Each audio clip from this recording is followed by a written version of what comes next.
Hi everyone, welcome to another episode of Have You Heard? Today it's a Genesis day and we are listening to one of their classic albums, Selling England by the Pound, the 1973 classic, and we're choosing one of the heavyweights to listen to today. It's Firth of Fifth and It's About Time, I think. What a wonderful song, loved by just about every Genesis fan and still being played to this day by Steve Hackett in all of his shows. I was fortunate enough to have seen him last year perform this. What a joy! Welcome to the channel if you're new. And it's your first time here. If you're a Genesis fan, we've got about 18 or 19 songs on a Genesis playlist that's linked down below, plus all the other videos that we've done. There's about 190 other ones as well. So help yourself and have a good look at those. If you like what you see, perhaps subscribe to the channel. Certainly if you enjoy this video, please like and subscribe. Everybody is welcome. But today, it's Genesis, it's Firth of Fifth, and we'll take a listen to it now without any further ado. We can talk about it afterwards. But here's 9 minutes of genuine Genesis joy. Firth of Fifth, from Selling England by the Pound, released on the 5th of October 1973. And let's hope my technology works today.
The path is clear, though no eyes can see.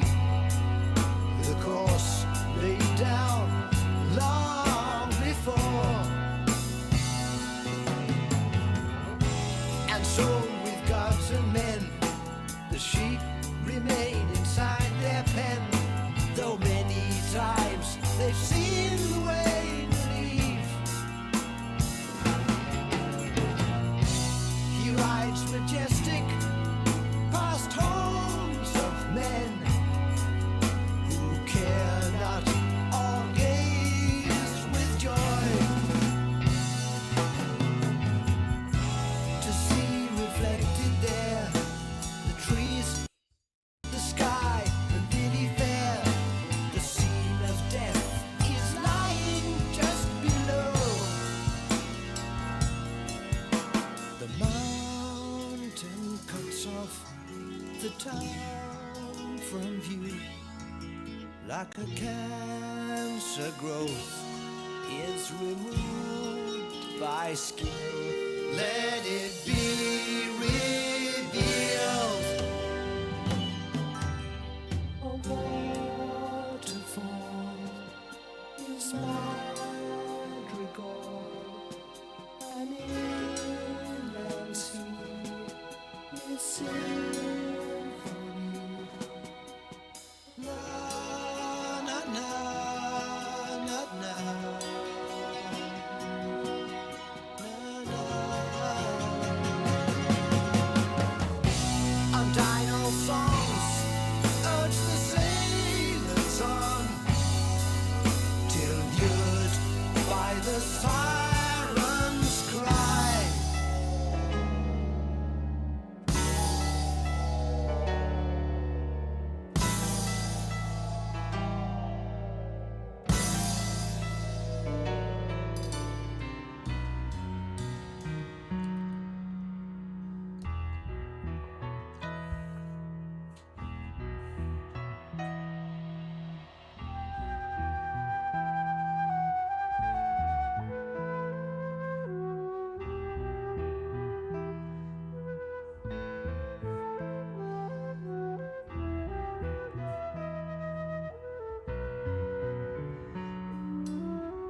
remain inside their pen until the shepherd leads his flock away. The sands of time were eroded by the river of constant change.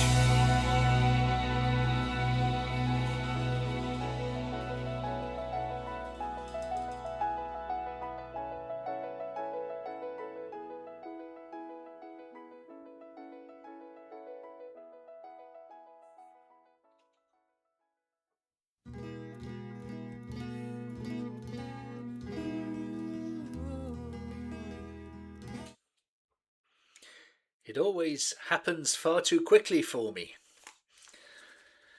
Ah, dear me. My technology is not responsive to my fingertips. Um, the rivers of constant change slowly echoing away, but it always moves too quickly into More Fool Me for my liking, I'm afraid.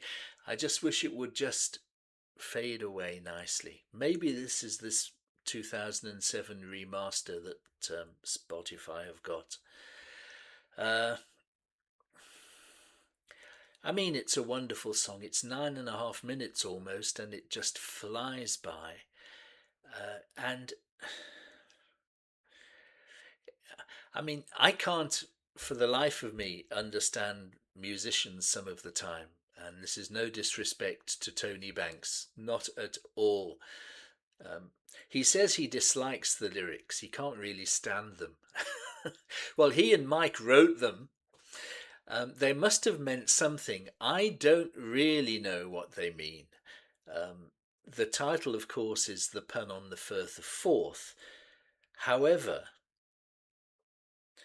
did the title come before the lyrics? Did the lyrics come before the title? I don't know. Perhaps some of you can tell me that.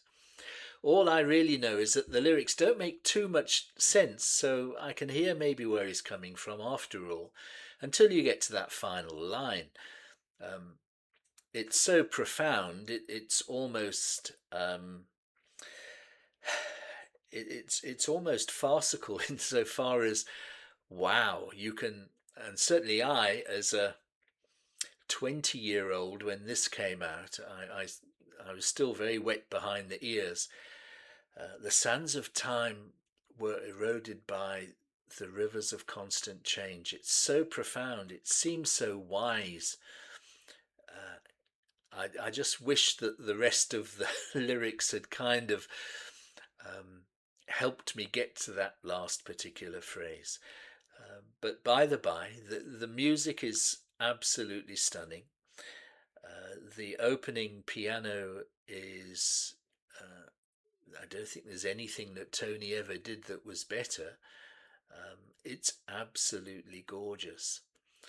I believe that he stopped playing it after a while live because he didn't feel that the performance on the electric piano he had on stage was as good as the regular piano or the grand piano that he used in the studio. I was listening to Mike and Phil, particularly during the instrumental portions. Mike seems to be playing wonderful, well, he's not seems to be, he is playing wonderful bass lines. And then there's a little section where it feels like it's just pedals, and he's playing rhythm guitar behind Steve, and then back at the end it's back to bass guitar again. I know they overdub and do all of that stuff in the studio, but it just felt like that. And perhaps someone can tell me, someone more musical than myself can tell me, is he playing bass and bass pedals on that track? I know there are people who know that. Steve's solo is unlike any other guitar solo. I think that's why it is so revered. And you kind of feel that it could only have come from Steve Hackett at that particular time. No other guitarist was playing with that much restraint and feel, and yet the emotion that comes out of that, it's absolutely gorgeous. And we mustn't forget Peter's flute as well. Peter's flute just got better and better as he moved on in his Genesis career. I never saw him do much with it afterwards, but he certainly added colour to the band, and this is just the perfect Genesis track. Absolutely gorgeous. I saw them on this kind of tour, the Selling England tour, twice. I saw them in Birmingham in October, just after the album came out, at the Birmingham Hippodrome. And then by Christmas, I had moved and I was living in London, and I saw them at the Theatre Royal, Drury Lane, in January. In fact, they did about 4 or 5 nights in the middle of January, and I saw them on the final night, which I'm pretty certain was the Sunday. It was a great show. It was 2 days after I had been to Rick Wakeman's Journey to the Centre of the Earth at the Royal Festival Hall. I mean, wow.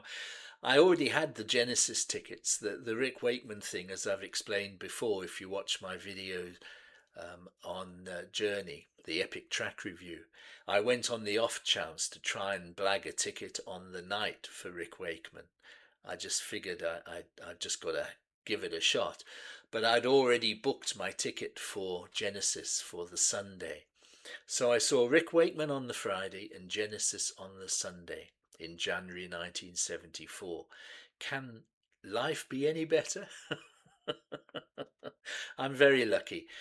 But that was the last time I saw Genesis live. I missed they did a couple of nights in London in 75 supporting the Lamb, and I couldn't get to that for some reason. I don't know why. So I only saw them 3 times, the Foxtrot tour and twice on the Selling England tour. And by the end of 75, I had emigrated to South Africa, so that was that.